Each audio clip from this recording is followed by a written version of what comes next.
This is the larger infotainment screen that you're going to find inside of the Ford Escape.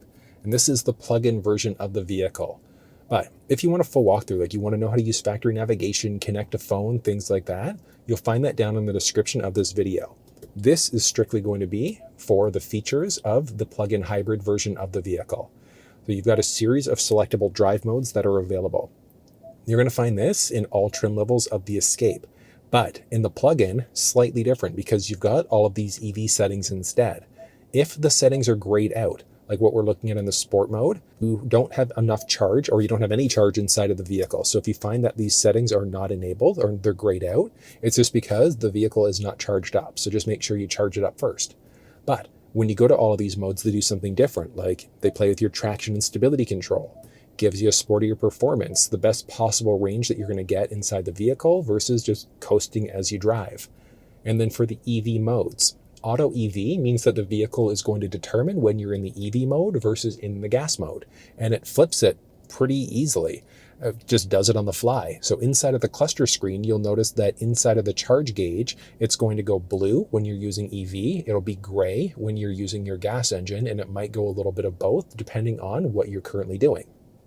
EV now means that you're strictly using the EV battery as you go. So you're not going to be using gas unless you gun it. If you put too much stress on the vehicle, it's automatically going to flip on the gas engine instead, or you can save your EV for later. So if you just wanted to use the gas engine, you can have it save the EV for later driving. But it's going to be a matter of preference. You've got all of those options in the majority of the modes, with the exception of sport, in which case the vehicle determines when you're going to be in the EV mode or when the gas engine comes on. So if you want the best possible range, the best possible fuel economy, you're going for the Eco. But if you want the best possible performance, sport is the way to go. Then you've got a series of other options here. You've got access, and that's going to be for the charge port light. So when you're actually plugged in, there's a blue light in the charge door, which actually looks pretty cool, but you can toggle that off if you really wanted to. From there, a few other options, departure and comfort. So you can precondition your cabin, which is extremely useful. So let's say if you have a tendency to leave at 7 o'clock in the morning on Monday to Friday, you want the vehicle nice and medium. It's like a Goldilocks scenario for sure. You've got too hot, too cold, and then just right. So you've got different options there if you want it to be a little bit cooler, warmer, whatever the case may be, and then you can save it. So Monday to Friday, at 7 a.m., the vehicle is going to power on and automatically be started up nice and warm for you, or medium for you when you hop inside.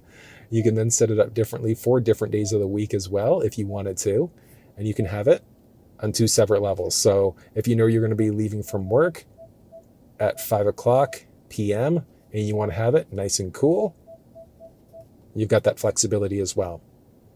So it's kind of cool that you can do that, and then you can also adjust it different for the weekend there, and then clear out all of those options. So ideally you're plugged in as well, rather than, because if you're not plugged in, the engine is going to start up in order to precondition the cabin, but it is cool you've got that option. And then there are different charge settings available. So as of right now, you can see that I've got 66% of the total range that's available. And then you've got a few different options here. So departure and comfort brings us back to this option. And then you've got charging locations. So as you go to different locations, you'll notice that new locations show up, and then you can also add a new location. So if you wanted to have like your home setup, work setup, whatever the case may be, and then what you can do here is you can set your max charge. So if you only wanted to charge to 80, 90%, whatever the case may be, you can. And a big benefit there is that, let's say if you only wanted to charge up to 80% at home, and then you're plugging in at work and you wanted to charge up to 100%, you'd have the flexibility to be able to do it.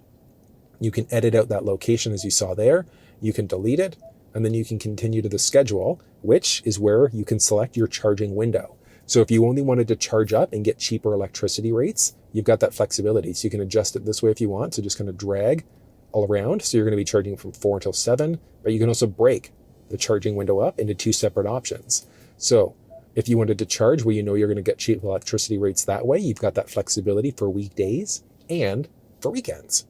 So if you wanted to charge anytime on the weekend, or same idea, separate charging blocks, you've got that flexibility. And then you can just deselect the options there if you wanted to, or trash it out from there. And then if you hit continue, you can then edit it out or save. So on the weekends from 10 until 7, or weekdays I should say, and then weekends 12 until 8, you'll charge up to 100%. save, and there you go.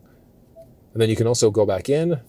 You've got those options available. So we're going to edit it for a second, schedule. And if you wanted to delete the windows that you've set up, you're just going to hit delete, delete, continue, and then charge anytime and save. That's using the charge settings there. The other one is going to be power flow. So you can see what's going on. The battery's going. As you start to drive, you'll notice that this looks slightly different. But outside of that, the rest of the features, I should say, are going to be the same across the board. So you've got all of your media options, vehicle options, display options, and things like that. So if you want a full walkthrough on the infotainment system and not specifically on the plug-in version of the vehicle, check down in the description of the video. You can find walkthroughs on how to use the adaptive cruise control, but how to use factory navigation, utilizing media, connecting a phone, and everything in between. But those are the highlights for the infotainment system for the Ford Escape plug-in hybrid.